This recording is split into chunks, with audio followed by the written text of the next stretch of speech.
সুপ্রিয় শিক্ষার্থী, সবাইকে অনেক অনেক প্রীতি ও শুভেচ্ছা জানিয়ে শুরু করছি আজকের ক্লাস। আমি মাহমুদ হাসান, কোর্স কোঅর্ডিনেটর ও টিচার, রেডিয়াম সায়েন্স একাডেমি, জীববিজ্ঞান বিভাগ। প্রিয় শিক্ষার্থী, বোর্ডে লক্ষ্য করো, এখানে একটা উদ্দীপক দেওয়া আছে। কালো ছোট ও বাদামি লম্বা লোমের দুটি গিনিপিগের মধ্যে এখানে ক্রস ঘটানো হচ্ছে এবং এই পরীক্ষায় দেখা গেল প্রথম প্যারেন্টাল বংশধরে যখন ক্রস ঘটানো হলো, পরবর্তীতে তাদের দ্বারা সৃষ্ট সন্তান সন্ততি অর্থাৎ F1 জনুতে সকল গিনিপিগের গাত্রবর্ণ হয়েছে কালো ছোট লোমধারী। এখানে প্রশ্ন হলো, F1 জনুতে কালো ছোট লোম আত্মপ্রকাশের কারণ কি? অনেকবার এসেছে এই ধরনের প্রশ্ন। সাধারণত প্রয়োগমূলক প্রশ্নে এই ধরনের প্রশ্ন থাকে। F1 জনুতে এই বৈশিষ্ট্য পাওয়ার কারণ কি? আমরা ম্যান্ডেলের প্রথম সূত্রতেও এই ধরনের প্রশ্ন দেখেছি যে F1 জনুতে কি ঘটনা ঘটে বিশ্লেষণ করো। তাহলে আমরা এই ধরনের প্রশ্ন ম্যান্ডেলের দ্বিতীয় সূত্রের মধ্যেও পাচ্ছি এবং খুব কমন একটা প্রশ্ন।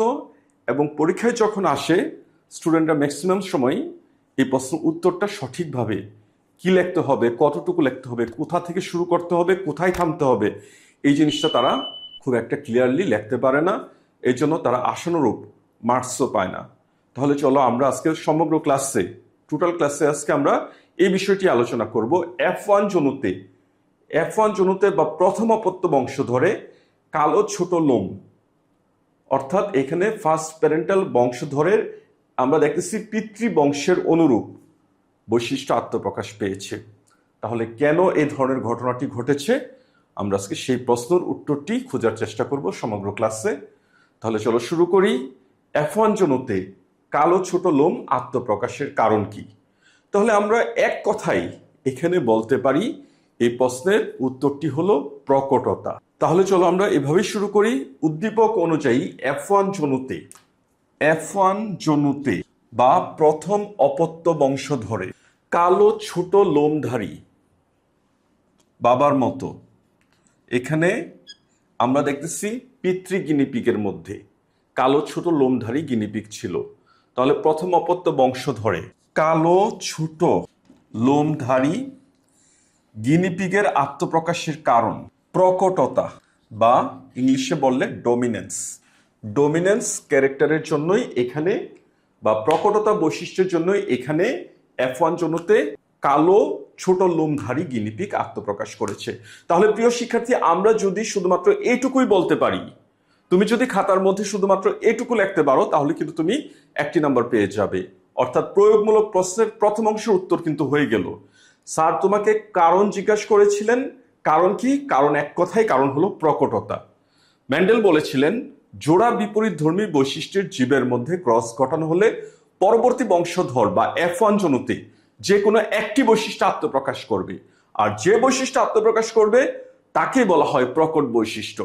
সুতরাং প্রকটতার জন্যই এখানে F1 জনুতে কালো ছোট লোমধারী গিনিপিগ আত্মপ্রকাশ করেছে।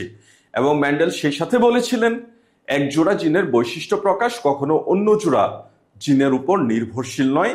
এই জন্যই স্পষ্টতই কালো ছোট লোমধারী গিনিপিগ এক্ষেত্রে আত্মপ্রকাশ করেছে। তাহলে চলো আমরা এই কথাগুলো এখানে উল্লেখ করি। ম্যান্ডেলের সূত্র অনুযায়ী 2 বা ততোধিক জোড়া বৈশিষ্ট্যের জীবের মধ্যে ক্রস ঘটানো হলে পরবর্তী বংশধর বা F1 জনুতে প্রথম সংকর পুরুষ, সংক্ষেপে বলতে পারি F1 জনুতে যে কোনো একটি বৈশিষ্ট্য আত্মপ্রকাশ করে, আর যে বৈশিষ্ট্য আত্মপ্রকাশ করে তাকে বলে প্রকট বৈশিষ্ট্য। এবং এক জোড়া জিনের বৈশিষ্ট্য প্রকাশ কখনো অন্য জোড়া জিনের উপর নির্ভরশীল নয়, এই ব্যাপারে তারা সম্পূর্ণ স্বাধীন। তাহলে ম্যান্ডেলের প্রথম সূত্র এবং দ্বিতীয় সূত্রের সম্মিলিতভাবে বৈশিষ্ট্য প্রকাশের কারণেই আমরা এখানে দেখেছি F1 জনুতে প্রকট বৈশিষ্ট্য প্রকাশ পাবে, অর্থাৎ কালো ছোট লোমধারী গিনিপিগই আত্মপ্রকাশ করবে। চলো শিক্ষার্থী, আমরা এরপরে যে কালো ছোট লোমটি আত্মপ্রকাশ করেছে, কালো ছোট লোমের গিনিপিগ যে আত্মপ্রকাশ করেছে, আমরা দেখি কিভাবে কালো ছোট লোমের গিনিপিগ আত্মপ্রকাশ করেছে এবং তার জিনোটাইপ কি হবে। আমরা চলো সেটাই নির্ণয় করি। তাহলে আমরা কিভাবে নির্ণয় করব?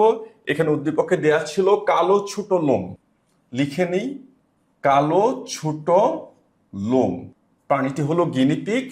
আচ্ছা, আমরা গিনিপিগ না লিখলাম, কালো ছোট লোম ক্রস আমরা এখানে দেখেছি কি তার বিপরীত বৈশিষ্ট্য ছিল বাদামি লম্বা লোম।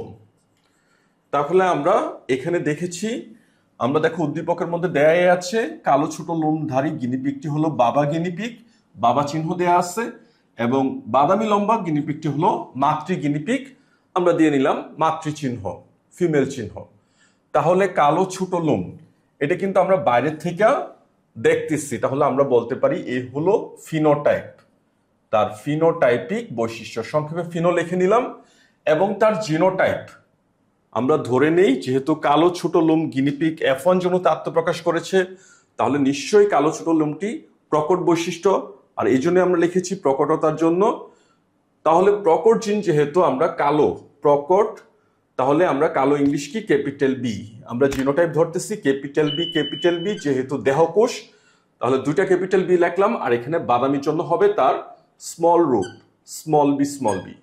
এবং ছোট প্রকট বৈশিষ্ট্য, তাহলে ছোট ইংলিশ শর্ট, এই জন্য ধরলাম ক্যাপিটাল এস, আর এখানে লম্বার জন্য ধরলাম স্মল এস। তাহলে অক্ষর জিনে নিহিত বৈশিষ্ট্য, যাকে আমরা সাংকেতিক চিহ্ন বা অক্ষর দিয়ে প্রকাশ করি, তাকে লিখি আমরা জিনোটাইপ, সংক্ষেপে আমরা জিনো লিখে নিলাম জিনো।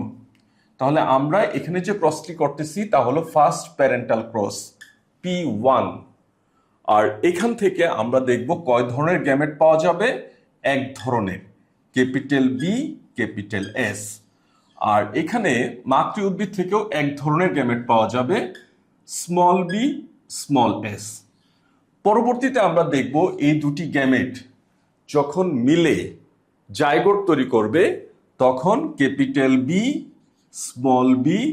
Capital S small s genotype সৃষ্টি করবে। আর উদ্দীপকে দেয়া আছে এখানে F1 জনুতে সবগুলো জীবের ফিনোটাইপ হয়েছিল কালো ছোট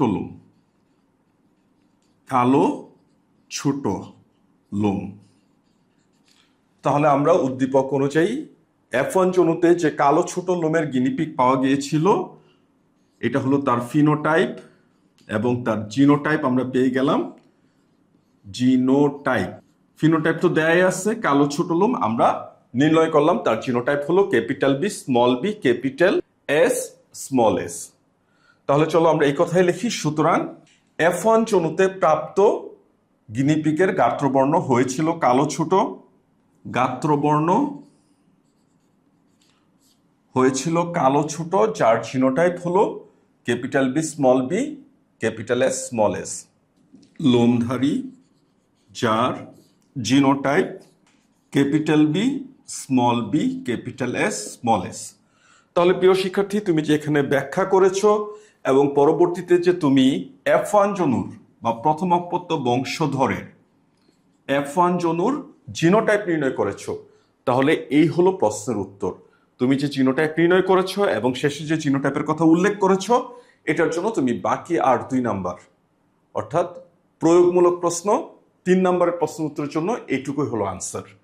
আশা করি প্রথম থেকে শেষ পর্যন্ত খুব ভালোভাবেই বুঝতে পেরেছো, এবং পরীক্ষায় যদি প্রশ্ন আসে, এই প্যাটার্নের প্রশ্ন সবসময় আসে, এবং তুমি এইটুকুই আনসার দিবে। আশা করি প্রথম থেকে শেষ পর্যন্ত ভালোভাবেই বুঝতে পেরেছো। সবাইকে সাথে থাকার জন্য অনেক ধন্যবাদ। আমরা পরবর্তীতে আমরা চেকার বোর্ডে কিভাবে প্রশ্ন আসে আমরা সেই বিষয়ে জানবো। সবাইকে সাথে থাকার জন্য অনেক ধন্যবাদ।